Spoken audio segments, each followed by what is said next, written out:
We are writing the equation of a line parallel to this line that goes through this point. The first thing you do, step one, is you graph the original equation. So our y-intercept is 3, so we go up 1, 2, 3 on the y-axis. And then we are going to follow our slope. This is rise over run, so it's up 1, right 2.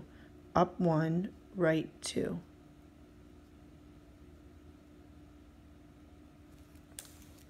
We're going to connect this line.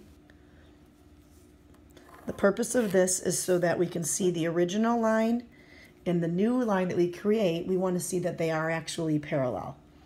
So step 2, since our new line has this point that goes through it, we want to plot this point. So 2, -3. I'm going to plot that point.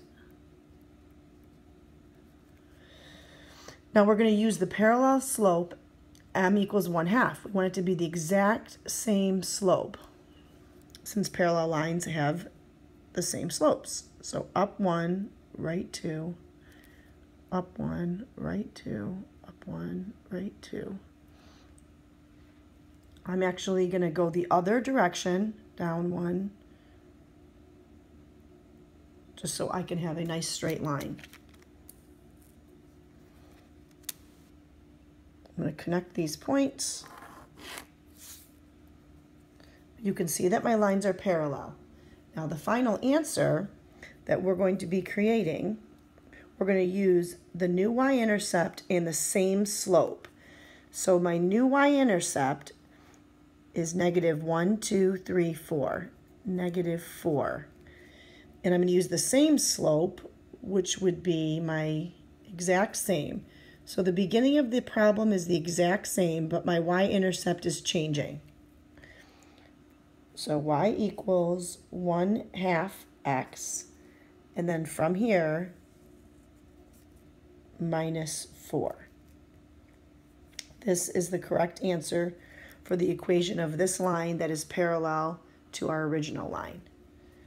The difference when we do perpendicular is not much. The real difference is just the slope. So let's do the same exact beginning. We're going to graph our line again.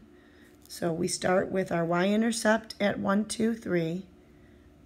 Our slope is the same, 1, up 1 over 2. So I'm graphing that original line.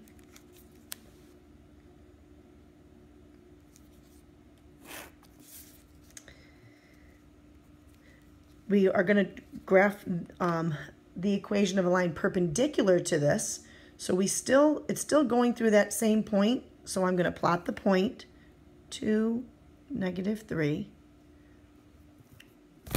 Oops. So 2, -3. Okay, so the difference, the biggest difference is right here. We're going to use the perpendicular slope. Since our slope to our original problem was 1/2, the perpendicular is going to be the opposite sign, which is negative, and the reciprocal, which means flip the fraction. So instead of 1 over 2, we're going to make it 2 over 1. So then this tells us with rise over 1, we're going to go down 2 to the right 1. So down 2 to the right 1, down 2 to the right 1, down 2 to the right 1. And then I'm going to continue that backwards.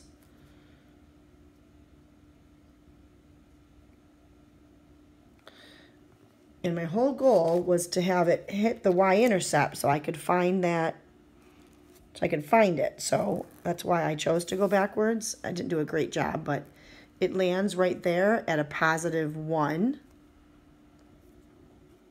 I didn't do a great job connecting them, but you can still see it.